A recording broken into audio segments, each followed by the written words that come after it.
好，诸位朋友，大家好。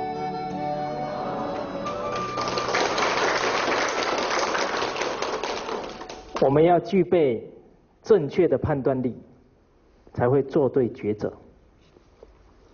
那一个人是不是生下来就会判断？他要透过学习，他才能够形成判断力，才能下对抉择。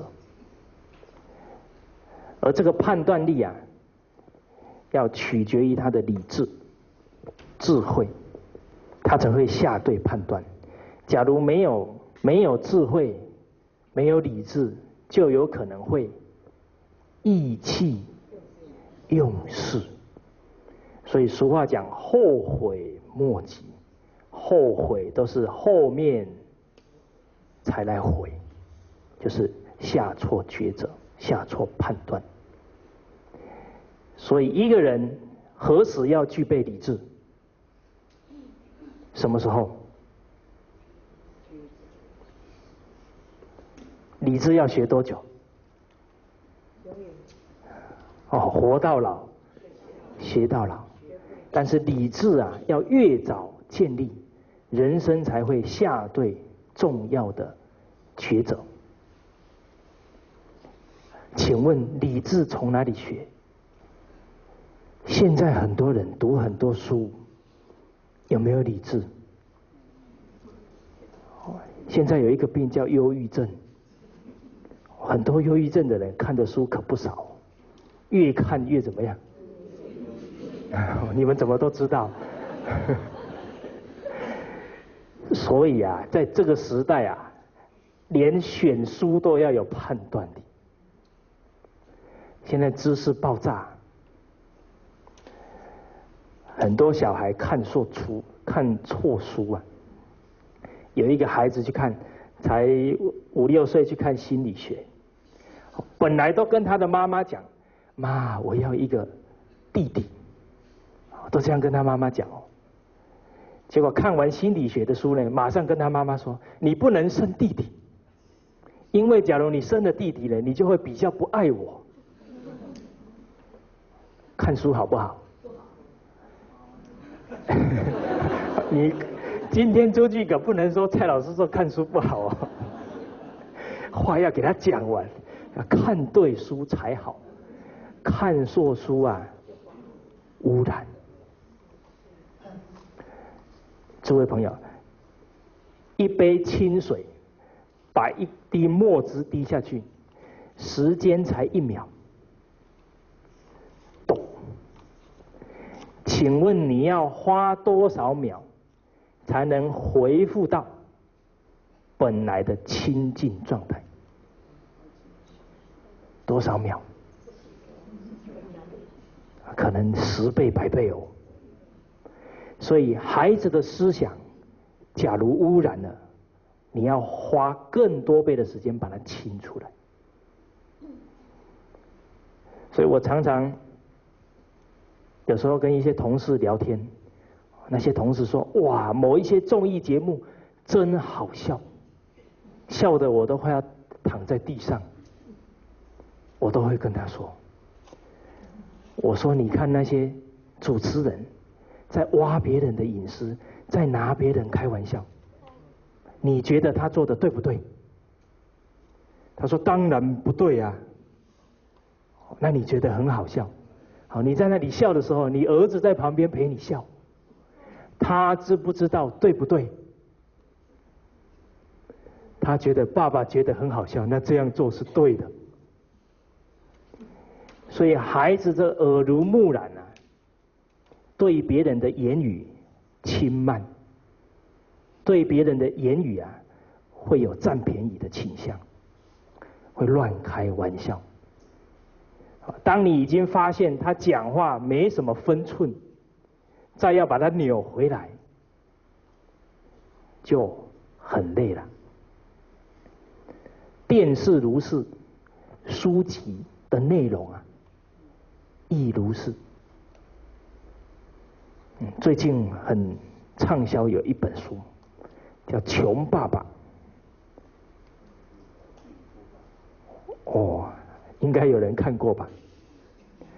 有一个家长啊，看了以后很高兴，跑来跟我说，他说：“蔡老师啊，这一本书真有效果，它可以让我懒惰的女儿瞬间变成勤劳的女儿。”哦，这个特效药有没有效？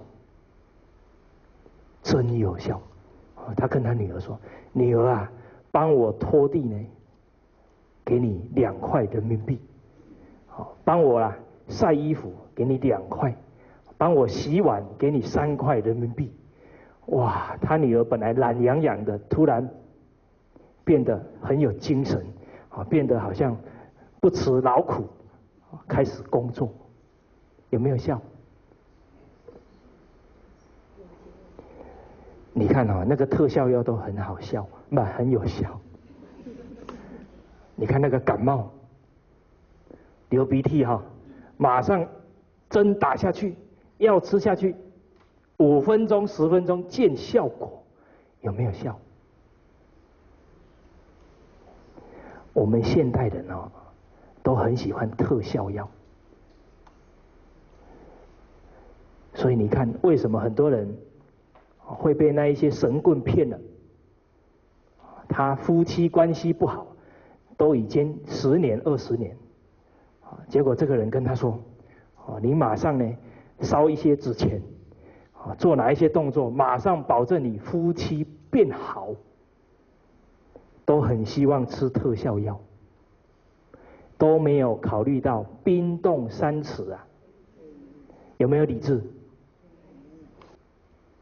这一位家长过了1、2个礼拜啊，又来找我，他脸色不大好看，他说：“蔡老师出状况了。”我就问他什么状况，他说：“今天呢，我跟我的女儿说，我说女儿啊，今天啊妈妈很累，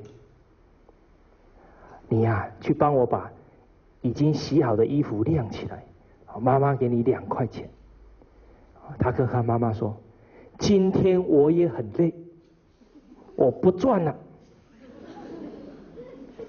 他突然警觉到这一副特效药已经流露出副作用了。诸位家长，家庭是不是谈利益的地方？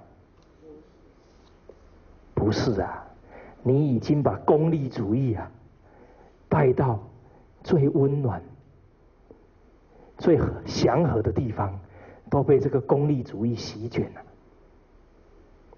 家庭是教付出的地方，家庭是教感恩的地方，家庭是教认知本分、懂得尽本分、懂得尽孝道的地方。所以我们要有理智的判断，你才能够防止书籍里面不正确的知识，才能防止孩子受到这些的污染。好，那我们再来看，到底要学哪一些书本，哪一些教诲，才能真正建立理智？我们进一步要来思考这个问题。有一个心理学家，40岁写了一本书，60岁又写一本书。诸位朋友，你要看哪一本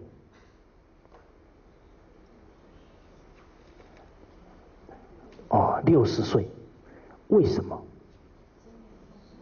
经验丰富，经验有分好经验跟坏经验啊。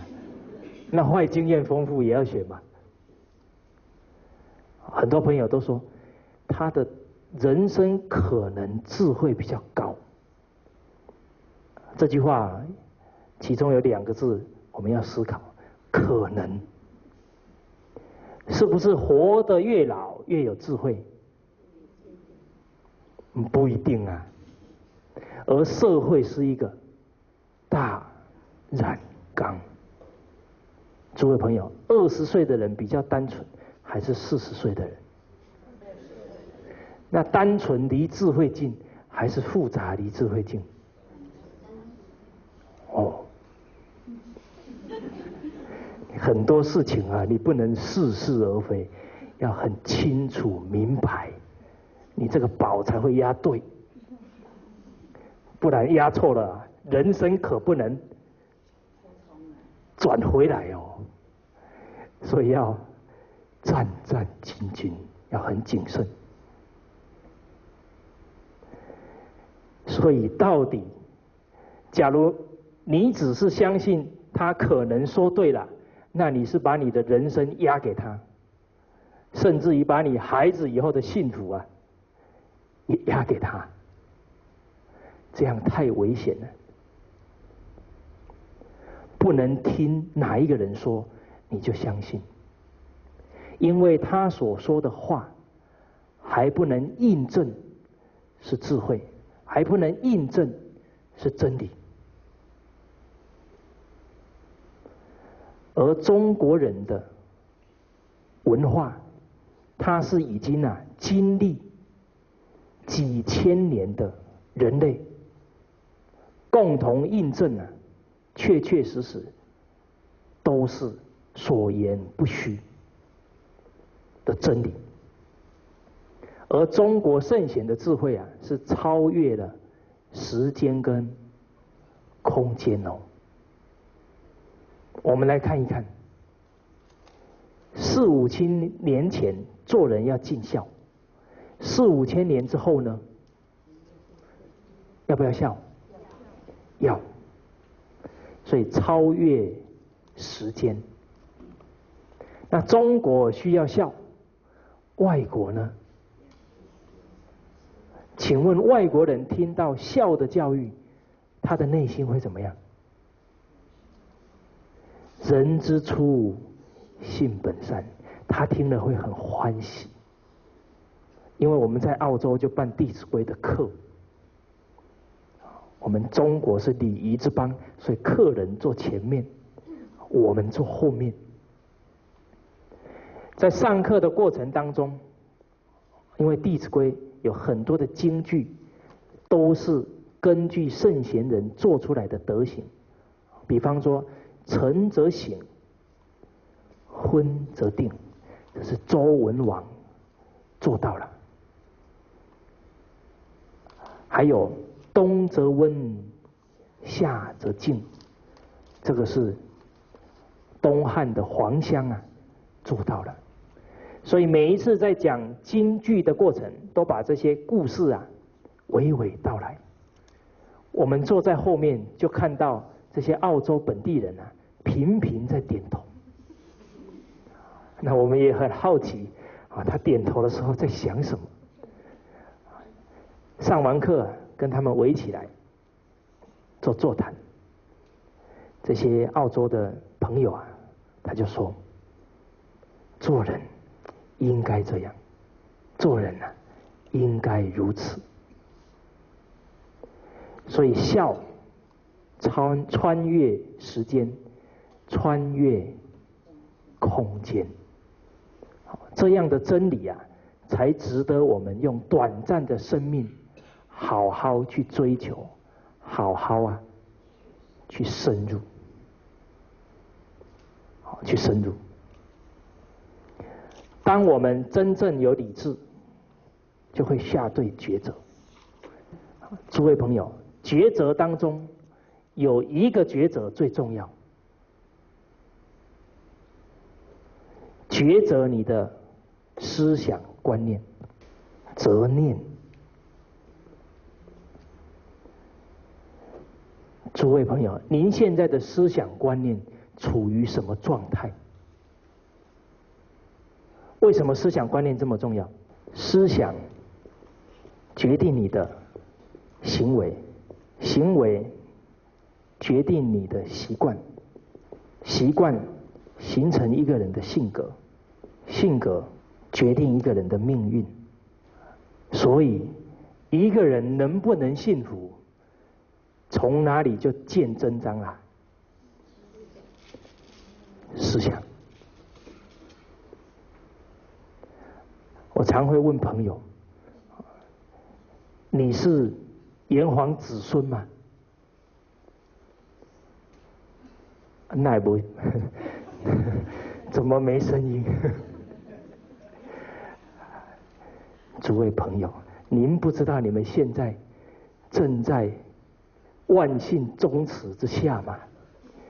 所有的祖宗在等你们的答案，他们快要垂泪下来了。你们是炎黄子孙吗？是。好，一个孩子假如从小在美国长大，他的父母都是中国人，长大以后，我们可以保证啊，他的血裔一定是正统的中国血裔。他的思想呢？他的思想呢？哦，好，思想重要还是血统重要？血统不会影响你一生啊，思想会影响你的一言一行。所以我们做人要重实质，不能重形式。那我们现在来检验一下，我们的思想是炎黄子孙的思想，还是其他的思想？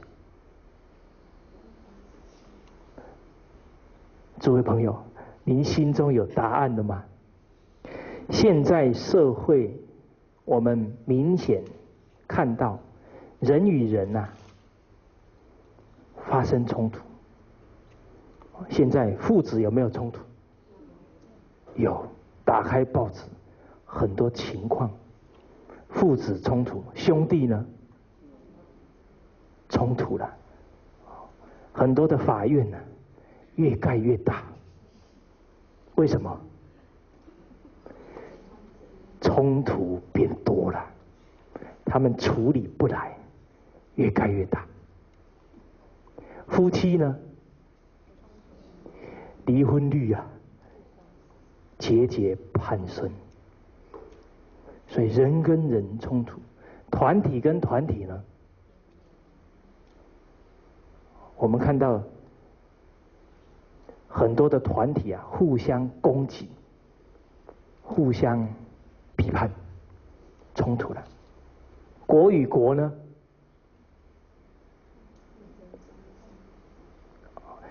今天翻开报纸，假如你没有看到战争，你会觉得很欣慰。几乎每一天都有战争发生。诸位朋友，这一些冲突是结果，我们每天看着这些结果叹气，有没有用？没有用啊！假如全世界啊，就像一亩田地。现在长出来这些稻子长什么样？歪七扭八。你要不要对着这些稻子破口大骂？骂了半天，它有没有长好？有没有？没有长好，可能骂完之后，它马上就死掉了。觉者谓因啊，觉悟的人会把原因找出来，迷惑的人只会害怕那个结果。所以当我们去担心我的身体会不好，担心以后孩子会不孝顺，担心来担心去，一点帮助都没有。我们要把人与人、国与国的冲突根源找到，从根本下手，才能够解决问题。根本啊，就在思想。因为现在人的思想普遍都是以自我为中心，自我为中心呢，第一个先想到谁？自己，所以会损人利己。竞争在提升，变什么？斗争。斗争在提升，战争，战争在提升，末日。诸位朋友，你现在看到战争，能不能站在中间，不要打了？能不能解决？为什么会战争？根源在哪？人的思想态度就会延伸出他的行为。自我重心啊，诸位朋友可能会听不明白，我用一个比较白话给你们看，叫自私。诸位朋友，您现在拿到一颗很好吃的巧克力，你第一个会想到什么？会想到谁？我们刚刚讲啊，人要诚信，第一个想到谁？好，我在一次课程里面，刚好有3个答案。坐在前排有一位30来岁的年轻人，他说：“赶快吃下去。”他很老实哈。后面2排有一位女士啊，40几岁，她说啊，留给孩子吃。在后面一点有一位60、70岁的长者，他说先给父母吃。诸位朋友，哪一个人有文化涵养？啊？哪一个？30几岁还是40几岁还是60几岁的？60几岁。可是60几岁的人可能不是字哦，30几岁的人可能是大学毕业哦。所以学历越高，不代表他有文化，不代表他懂得做人。所以我常会跟小朋友说，我说大学毕业有没有文化？哦，他们马上说有。我说不孝父母有没有文化？哦，他们说没有。我说大学毕业不孝父母有没有文化？他们答不出来，被我骗了。所以人的认知错误了。真正的文化道德涵养，就在你的一念之间，就见分晓了。30几岁第一个念头想自己，所以自私。40几岁想孩子，对不对？现在人慷慨激昂，对。您假如回到200年前，你可不要这样讲，你会被人家笑。人家会觉得你没有智慧。因为当你拿到好吃的东西是先给孩子，你已经给孩子错误的示范，他会想到谁最重要？我最重要。你已经在长养他的什么？自私。但是你这一块巧克力，假如是拿给爷爷奶奶，这孩子在旁边看爷爷奶奶笑得这么灿烂，他会很感动。你中了他为人子之道。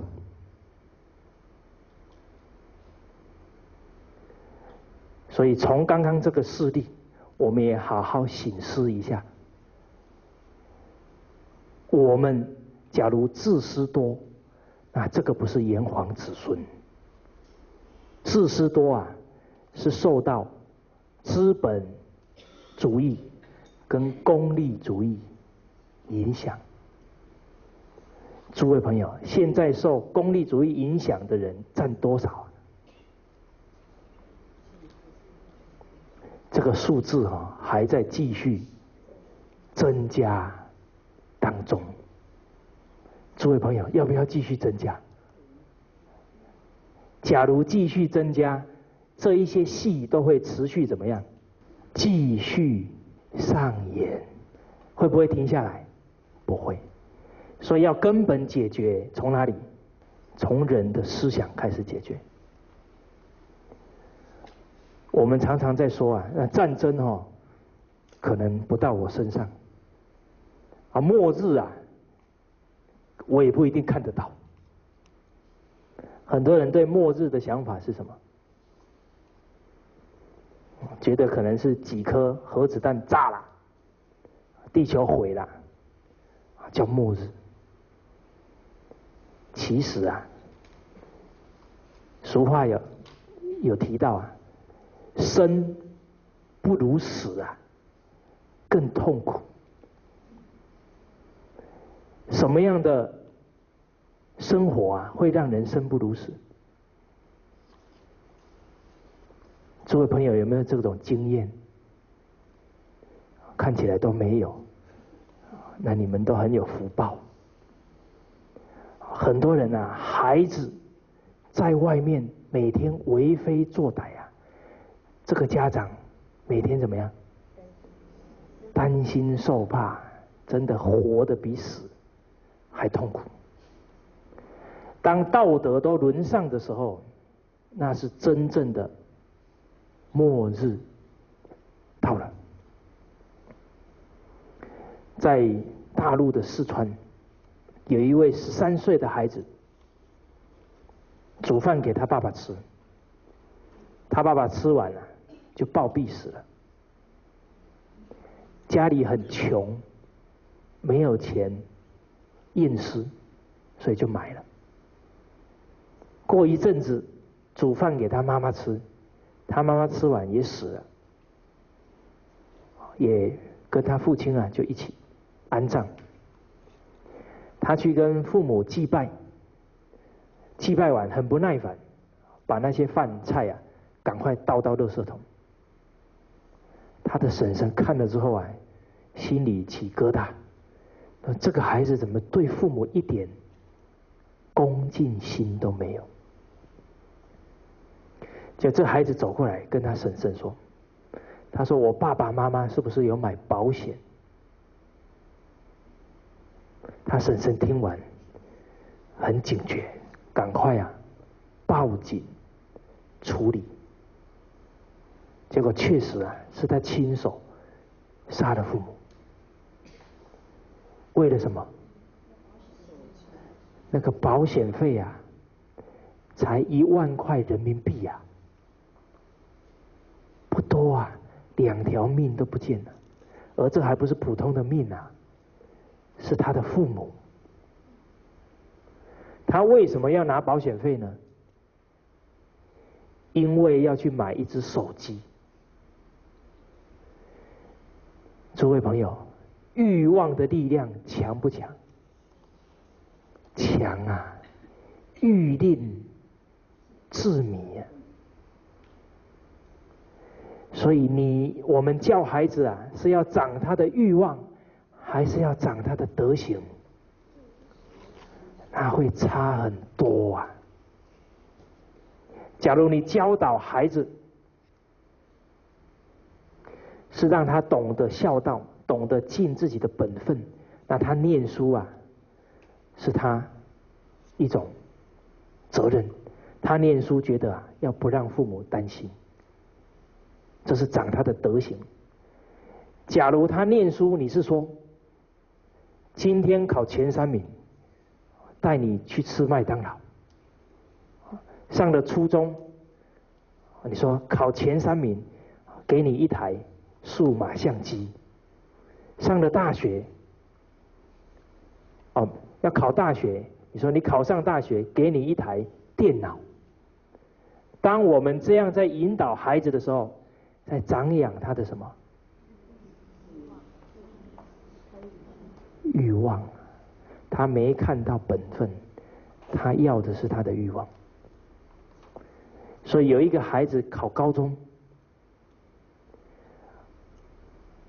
考上了，就对他的父母讲，他说：“爸爸妈妈，你们要替我买几件名牌的衣服。”他父母很纳闷，说：“为什么？”他说：“因为我考上高中，你们啊省了很多赞助费。因为他考上高中啊，所以他的父母不用再去帮他买一个高中念，所以他觉得他很有功劳，替父母省了这么多钱。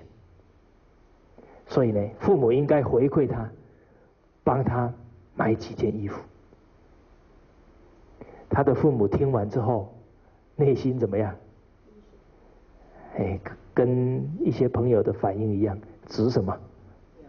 摇头。但是啊，早知今日，为什么孩子有这种态度？用物质啊，在跟孩子互动，在教孩子，所以他物质化就会很自私。所以我们不希望道德沦丧，就应该啊，从自己开始做起。很多人都会觉得，现在啊，社会都变这样，我再怎么做，可能也怎么样，没有效果。很多人都会这样想。请问我们这样的念头啊，对家庭、对社会有没有帮助？没有啊。这样的想法理不理智？不理智。我们不要小看自己的力量。一个人的真诚心啊，真德行，能够唤醒身旁周遭人善良的本性。所以古代舜王大舜，他为人非常孝顺。好，他一个人很孝顺，修养很好。父母虽然对他很凶啊，但是他依然尽他的孝道，因为他知道亲憎我，孝方贤。跟父母可不是交易啊，不能说今天父母对我凶了，我就不对他好。我们是要时时刻刻记住父母的养育之恩，要去回报，而不是去渴望父母要对我们好。因为啊，孝顺是一个人的本分事。所以由于他有这样的态度，所以他那一份对父母的孝，改变了他的家人。所以因为他修身，所以能够齐家。因为他的德行，让邻里乡党的人看了都很感动，都愿意啊效法他，甚至于是都希望啊做他的国人。所以他就齐家治国。当时候的君王尧帝看得很感动，觉得把天下交给这样的人，人民才会幸福。所以他进一步治国平天下。所以诸位朋友，当我们真正修养身心啊，就能够对这个家庭社会产生很大的力量。新加坡有2个国宝，一个是他们的前总理李光耀，另外一位是一位女士叫许哲，她已经106岁了。她自己啊，对人很有爱心，对父母啊也很孝顺。她自己一个人啊，照顾20-30个老人，这些老人啊，都比她年轻20-30岁，都是70-80岁，她还去照顾他们。她这样的爱心，感动了新加坡人。不只感动了新加坡人，感动了全世界千万的人。所以其实要对这个社会世界有所贡献，并没有我们想象中那么困难。只要好好的提升自己的道德修养。好，所以老祖宗教诲我们，国家兴亡，这个态度很重要。当有这样态度的人越来越多啊，这个社会就开始转变过来。好，从哪里转？70年代有一位英国的大哲学家叫汤恩比教授，他曾经讲过一段话，他说解决21世纪的社会问题只有2种学说，哪2种呢？孔孟学说还有大乘佛法。好，这一段话很有道理，不是中国人讲的。请问孔孟学说在哪？哦，在中国。你确定吗？你看，中国是礼仪之邦。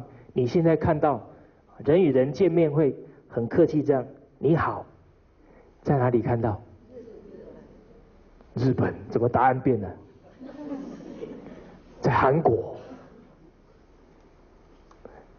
所以啊，我很担心有一件事，可能50年后，国际法庭会打一个诉讼案，就是孔夫子是韩国人的老祖宗，还是中国人的老祖宗？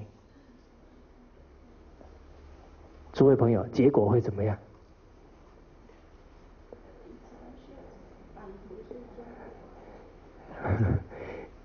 那个法官会说重实质不重形式。来，我们现在来看看韩国人厉行孔夫子教诲还是中国人？哇，那到时候我们就欲哭无泪。所谓知耻近乎勇，我们要珍惜有这么好的老祖宗，珍惜他们的教诲，要把它转过来。那为什么汤恩比教授这么讲？1988年，75位诺贝尔得奖组在巴黎发表了联合宣言，内容里面提到，21世纪的人类要生存，好，要继续生存的话，要回归到2000多年前汲取孔老夫子的智慧。诸位朋友，诺贝尔得奖组都是什么来历？都是每一个行业的顶尖佼佼者。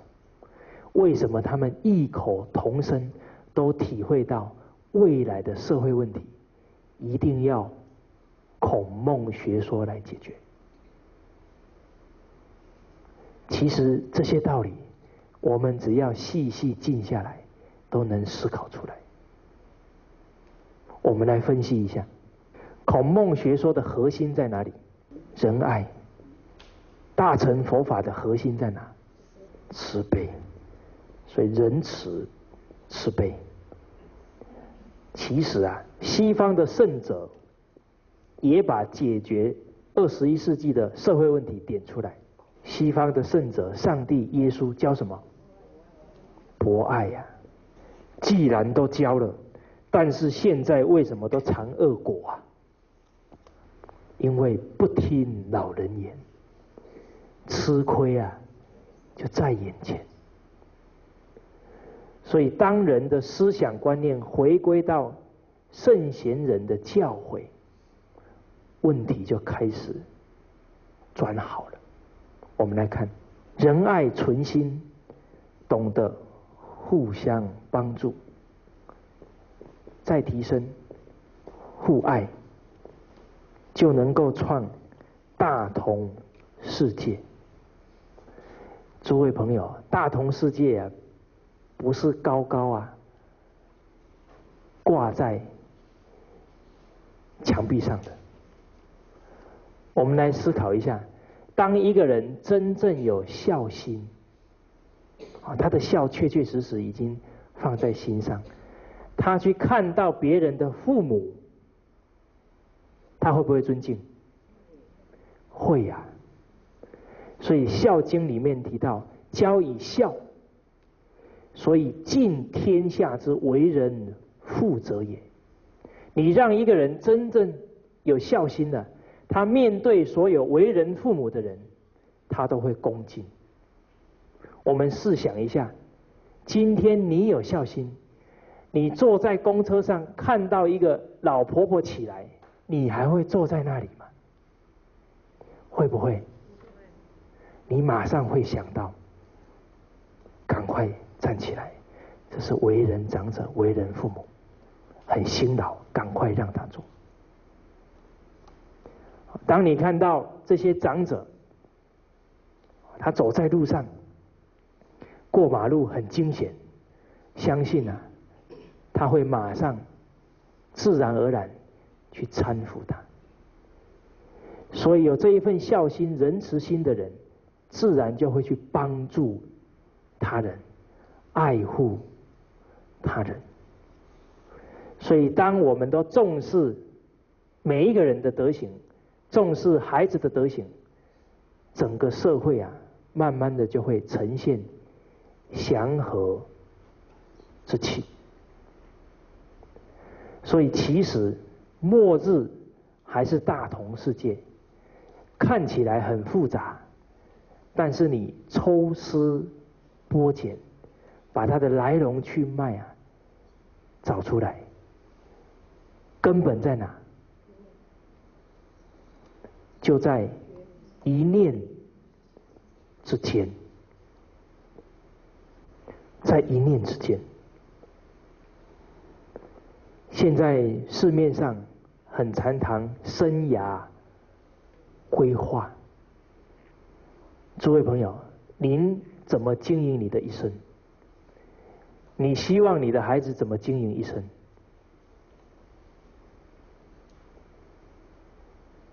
当孩子自私，当孩子注重物质享受，他会走出什么样的人生？我们来分析一下。小时候很快乐，要玩什么都给他玩，要吃什么都给他吃，反正嘛，顺着他的个性去发展，顺着个性。诸位朋友，顺着哪一个个性？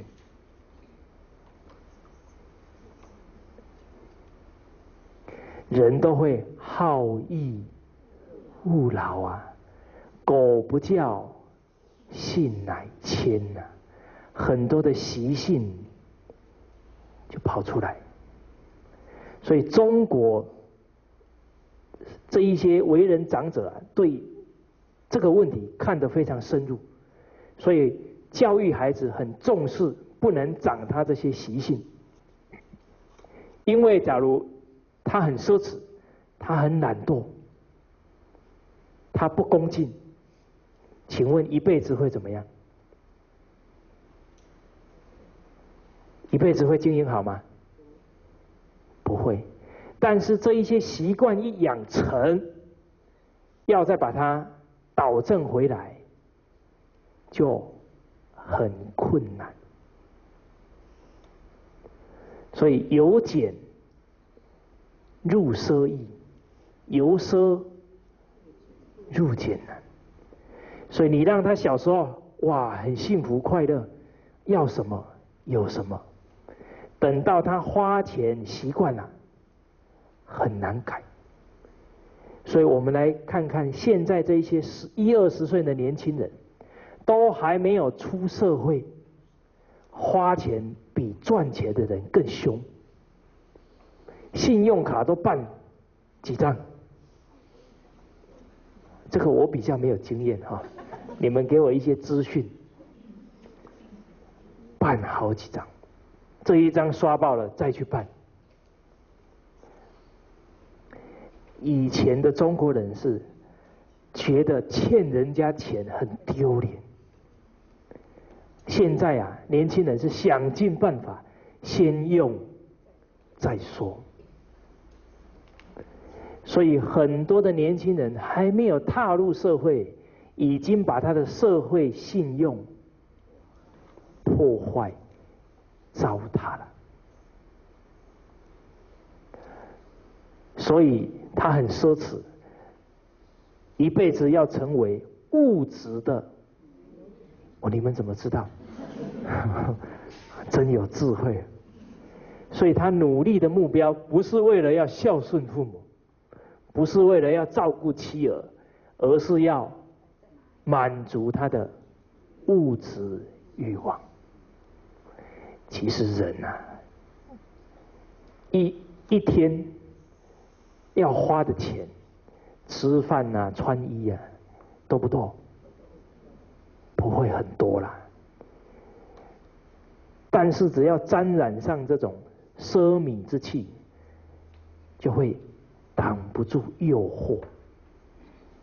所以因为要还钱，他就必须很努力，要去啊击败别人，要去啊在工作当中啊可能会损人来利己，所以看到人都觉得是敌人，是对手，所以活得像战场。他老年呢，他觉得，你看我们都很羡慕西方有老人福利，很羡慕。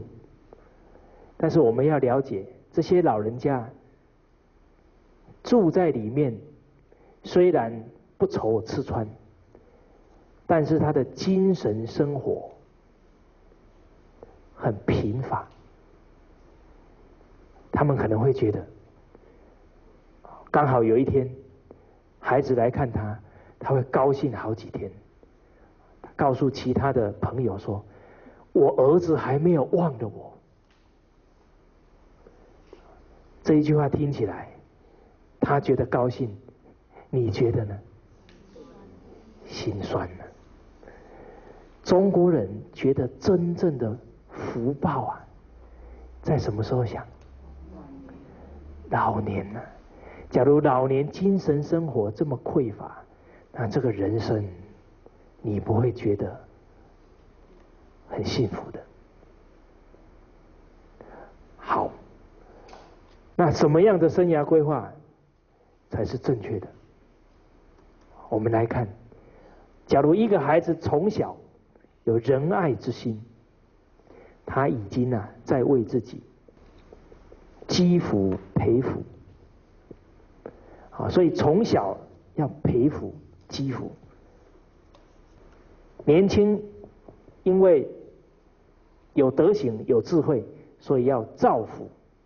老年福在晚年享，那才是真正的福。好，我们来看一下为什么从小可以培福。你不要看他年纪这么小，哪会培什么福？俗话说福田心根当一个孩子从小，他念念都会为人设想，都会替人着想，他这一颗心已经在为他这一生培育出非常多的福田。而他有这样的态度，学的东西他一定会奉献社会，造福，晚年铁定享福。好，那我们今天的课呢，就先上到这边，好，谢谢大家。